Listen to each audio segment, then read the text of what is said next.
कोई दुनिया की ताकत एक रुपया भी उनकी सैलरी का रोक नहीं सकता। Very sweet and very simple. चलें कई बार तो यहाँ पर आर.एस. पठानिया ने हमारे यहाँ पर मनरेगा एम्प्लॉयज़ हमारे जो अलग अलग डिपार्टमेंट्स में डेली वेजर्स काम कर रहे हैं और भी काफ़ी सारे मुद्दों पर इन्होंने जो है वो बात की है, काफ़ी सारी कैटेगरीज पर इन्होंने जो है वो बात की है। तो क्या कुछ यहाँ पर इन्होंने हमारे मनरेगा एम्प्लॉयज़ और जो हमारी डेली वेजर्स अलग अलग डिपार्टमेंट्स में काम करते हैं तो उनकी रेगुलाइजेशन को लेकर इन्होंने यहाँ पर क्या कुछ बताया हुआ है, आगे आप इस रिपोर्ट में जानेंगे। लेकिन ये सब जानने से पहले अगर आप चैनल पर नए हो तो चैनल को ज़रूर से सब्सक्राइब करें। जो भी सरकार आपके हित में यहाँ पर फैसला लेती है वो सबसे पहले हम आपको इसी यूट्यूब चैनल पर आपको यहाँ पर अपडेट कर लेंगे। और बाकी जितना हो सके आप इस वीडियो को ज़्यादा से ज़्यादा शेयर करें ताकि ये वीडियो आगे सरकार तक पहुँच पाए। कोई दुनिया की ताकत एक रुपया भी उनकी सैलरी का रोक नहीं सकता। Very sweet and very simple. चलें कई बार प्रेजुडिस में रहता है नथिंग इज इम्पॉसिबल और इस नॉट पॉसिबल इम्पॉसिबल वाली कहानी में से पॉसिबल करना और इसे मौजूद पे जिसे कहते हैं जमीनी सतह पे एक्चुअलाइज ऑन ग्राउंड करना ही करना है। खासकर युवाओं के रिलेटेड और खासकर वो लोग जो सरकार में चाहे कॉन्ट्रैक्ट पे या चाहे डेली वेजर पे और बड़े बड़े लॉन्ग पीरियड से काम कर रहे हैं, विशेषकर उनके लिए जेन्युइन कैंडिडेट्स किसी वजह से काम करने के मेहनत करने के बावजूद भी एक अनसर्टेनिटी में रही। लेकिन ध्यान में रहे कि ये लिस्टें सरकार ने डिफरेंट इंक्वायरी रिपोर्ट्स ने फिक्स किया है कि ये बंगलिंग इसमें था, इसमें हैंकी पैंकी। इस वक्त हमारे साथ जो शख्सियत मौजूद है उनके बारे में आप लोग अच्छे से जानते होंगे। पठानिया साहब, सबसे पहले नमस्कार सर। नमस्कार। नमस्कार। कैसे हैं आप? बिल्कुल ठीक है, सब अच्छे हैं। आप सुनाए आपके दर्शकों को, सबको जो मुझे देख रहे हैं, आपके इस इंटरव्यू को देख रहे हैं, सबको नमस्कार, प्रणाम मेरी ओर से।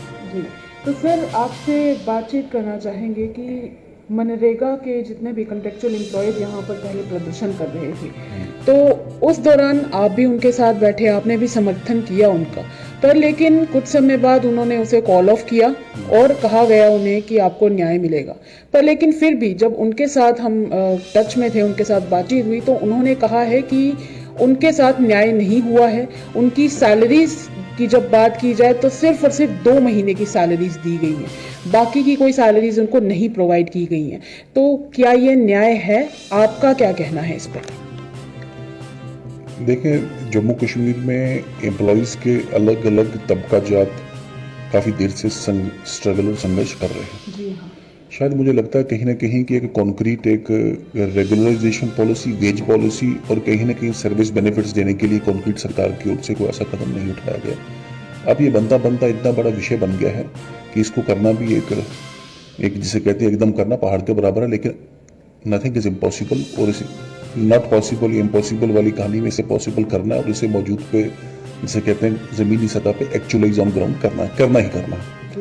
आपने मनरेगा की बात अगर की तो उनका पहला विषय था मनरेगा मुलाजमीन का कि सबसे पहले तो उनका पे एनहांसमेंट और फिर कुछ सर्विस बेनिफिट्स वहाँ पे इंक्लूड करना। सैलरी ऑफ हिमाचल प्रदेश आपके ध्यान में रहे कि उनके लिए बहुत जल्दी वो जो सरकार से बात करके कुछ प्रपोजल उनका सरकार ने बनाया भी था, तो उसी लाइन पे एनहांसमेंट वाला जो प्रपोजल था बहुत जल्दी मुझे लगता है वो मंजूर होकर ज़मीनी सतह पे आपको दिखेगा। जहाँ तक बैकलॉग है पेड अनपेड का, जिस पीरियड के लिए उन लोगों ने काम किया, कोई दुनिया की ताकत एक रुपया भी उनकी सैलरी का रोक नहीं सकता। Very sweet and very simple. चलें कई बार ट्रेजरीज में रहता है, डिपार्टमेंट्स के पार रहता है, कम आया कम गया, लेकिन कीप अश्योर्ड ऐसा को मसला नहीं है। जी सर, अब आपने रेगुलाइजेशन की बात शुरू की ही है तो पीएचई डेली वेजेस भी काफ़ी सालों से अपनी जो हक हुकूक की लड़ाई है उसे लड़ रहे हैं।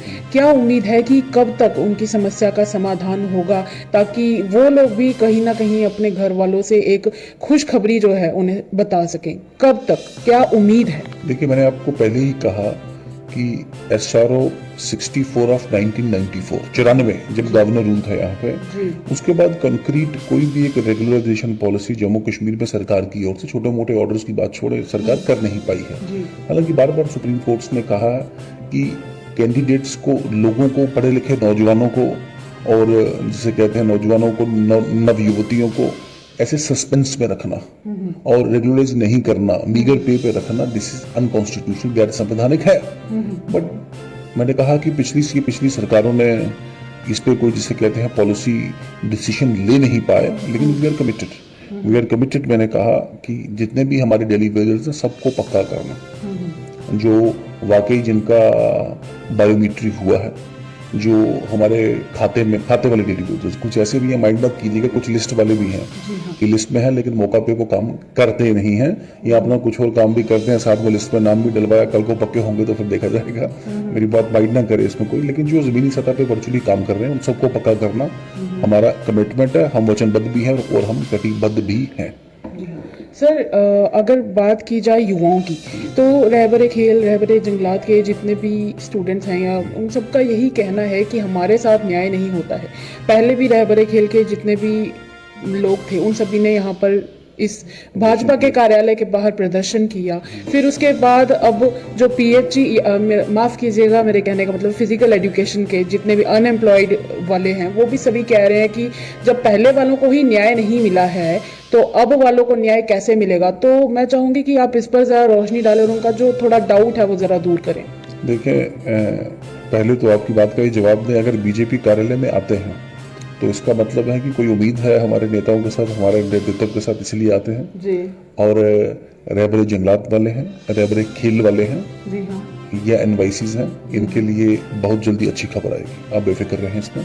और उनके जो भी विषय हैं वो कंसिडरेबली एड्रेस करने की और सरकार चल रही है। आई एम होपफुल कि इसमें जल्द ही कोई पॉजिटिव फैसला आया। भारतीय जनता पार्टी ने अपने तौर पर भी अपने पार्टीज की डिफरेंट कमेटीज, समितिज गठित करके भी तो पार्टी कोशिश कर रही है कि एक अल्टरनेटिव प्रपोजल बना के सरकार के डोमेन में लाया जाए, सरकार को भेजा जाए, तो जिससे कम से कम जिसे कहते हैं फाइनेंस प्लानिंग या जरा आगे पीछे कम से कम जिसे कहते हैं बजट में कैसे हम सभी अच्छा या बेस्ट तरीके से, कड़ीबद्ध तरीके से कैसे फेज 1, फेज 2, फेज 3 कैसे कर सकते हैं, तो इन सभी इश्यूज को वर्चुअली एड्रेस करना है। और Bharatiya Janata Party is seized of the fact, Bharatiya Janata party का शीर्ष नेतृत्व बिल्कुल सीज्ड है।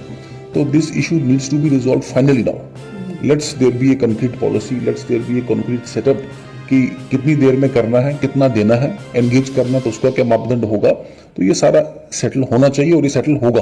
तो मतलब जितने भी इश्यूज हैं वो सब जल्द से जल्द सेटल करने का पूरा प्रयास किया जा रहा है, खासकर युवाओं के रिलेटेड और खासकर वो लोग जो सरकार में चाहे कॉन्ट्रैक्ट पे या चाहे डेली वेजर पे और एक बड़े लॉन्ग पीरियड से काम कर रहे हैं, विशेषकर उनके लिए। अगर युवाओं की बात करें तो कुछ समय पहले FAA के कैंडिडेट्स भी यहाँ पर आए थे, रो कर बिलख कर वो यहाँ से चले गए और अभी भी उनका कहना है कि हमारी कोई अभी तक डेट्स नहीं आई है एग्जाम की। तो क्या लगता है कि इस तरह के जो मसले डेली निकल कर आ रहे हैं युवाओं को लेकर और जो इकट्ठे होकर एक बड़ा मसला क्रिएट कर देते हैं, तो आपका क्या कहना है इस पर कि कितनी जल्दी युवाओं की जितने भी समस्याएं हैं, चाहे वो एजुकेशन से रिलेटेड हो या फिर किसी और विषय से रिलेटेड हो, तो कब तक सॉर्ट आउट होगा? इसको सवाल को थोड़ा बड़ा करके अगर देखें तो सिर्फ FAAs नहीं, सब इंस्पेक्टर्स और उनके साथ JE भी एक दुख है, पीड़ा है और कहीं ना कहीं एक संवेदना भी है कि उन लोगों ने पढ़ा, लोगों ने तैयारी की, तो जेन्युइन कैंडिडेट्स किसी वजह से काम करने के, मेहनत करने के बावजूद भी एक अनसर्टेनिटी उनमें रही। लेकिन ध्यान में रहे कि ये लिस्टें सरकार ने डिफरेंट इंक्वायरी रिपोर्ट्स ने फिक्स किया है कि ये बंगलिंग इसमें था, इसमें हैंकी पैंकी था। सरकार ने CBI को जो विषय दिया है और बहुत जल्दी एक फ्री एंड फेयर सिलेक्शन करके इसमें नई लिस्ट जो है छाया की जाएगी। आपके ध्यान में रहे कि जूनियर स्टैटिस्टिकल असिस्टेंट्स भी, उन पे भी ऐसी एक वो मंडरा रहा था, लेकिन अल्टीमेटली जब कहा उसमें कोई ऐसी बात नहीं, वो लिस्ट पब्लिश भी कर दी है, वो लोग डिपार्टमेंट्स में भी चले गए।